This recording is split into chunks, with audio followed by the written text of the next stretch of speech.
Kishash, Kiprah Panglima Lingga di Kerajaan Aceh. Novel karya Syukri Muhammad Syukri. Pengawal, panggil Sultan sambil melirik petugas di belakangnya. Ampun daulat tuanku, jawab pengawal mendekat ke sisi Sultan. Sediakan kamar tidur untuk Datin Fatimah di rumah singgah istana. Penuhi semua kebutuhannya, perintah Sultan. Ampun daulat tuanku, segera hamba kerjakan, jawab pengawal bergegas menemui Datin Fatimah. Datin Fatimah makin erat memeluk Sengeda. Putra sematawayang setelah abangnya, benar meriah dibunuh di tanah leluhurnya. Meremas kepala Sengeda, menarik-narik rambutnya. Meraung-meraung histeris, menyesali dirinya yang mengizinkan mereka ziarah ke negeri Lingga. Kalian masih muda belia, belum waktunya ziarah ke sana. Akhirnya yang Umi khawatirkan terjadi. Oh anakku, ratap Datin Fatimah sambil meremas-remas rambut Sengeda. Maaf, Datin Fatimah diminta Sultan menginap di istana. Mari saya antar ke kamar Datin, kata pengawal istana.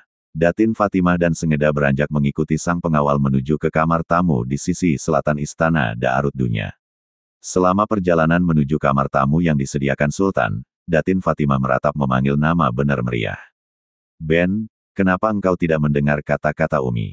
Teriak Datin Fatimah sambil memukul-mukul bantal dalam kamar tamu istana. Kenapa engkau tega meninggalkan Umi? Teriak Datin Fatimah histeris. Tega engkau memaksa Umi mengizinkan kalian ziarah, keluh Datin Fatimah melemah. Sudahlah Umi, ikhlaskan abang menyusul ayah, hibur Sengeda. Ben, tega nian dikau anakku. Datin Fatimah menangis sambil memeluk bantal guling. Sabar Umi, ikhlaskan abang, hibur Sengeda sambil memijat kaki dan lengan ibunya.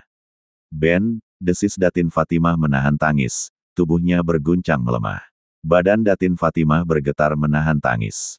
Air mata tak terbendung sampai membasahi spray putih kamar istana. Guncangan tubuh Datin Fatimah pelan-pelan makin melemah, tinggal sesekali. Matanya terpejam, lalu tertidur pulas sambil memeluk bantal guling bersarung satin putih.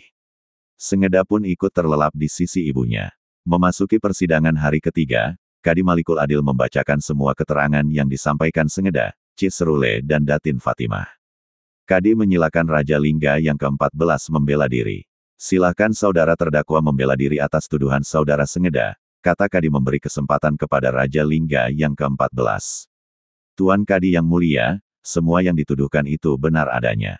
Mohon ampun atas semua hilaf saya, jawab Raja Lingga yang ke-14 tertunduk lesu di atas tikar pesakitan. Dan saya bersedia menerima hukuman dari Kadi yang mulia, tambahnya Lunglai.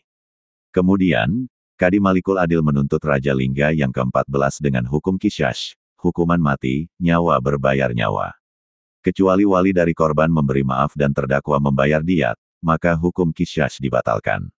Tuntutan itu dilempar kepada anggota majelis persidangan, terdiri dari beberapa orang raja yang mewakili peserta rapat tahunan. Sidang saya tunda sampai anggota majelis mengambil keputusan, kata Kadi mengetuk palu 1 kali.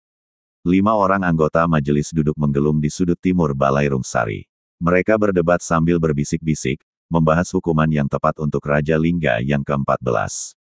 Mereka sampai pada kesimpulan, menunjuk Raja Pedir sebagai juru bicara. Sidang dibuka, dipersilahkan anggota majelis membacakan kesimpulan, kata Kadi mengetuk palu 1 kali. Majelis berkesimpulan, Raja Lingga yang ke-14 terbukti melakukan kejahatan berat. Terdakwa pantas dijatuhi hukuman Kishash, baca Raja Pedir mewakili anggota majelis.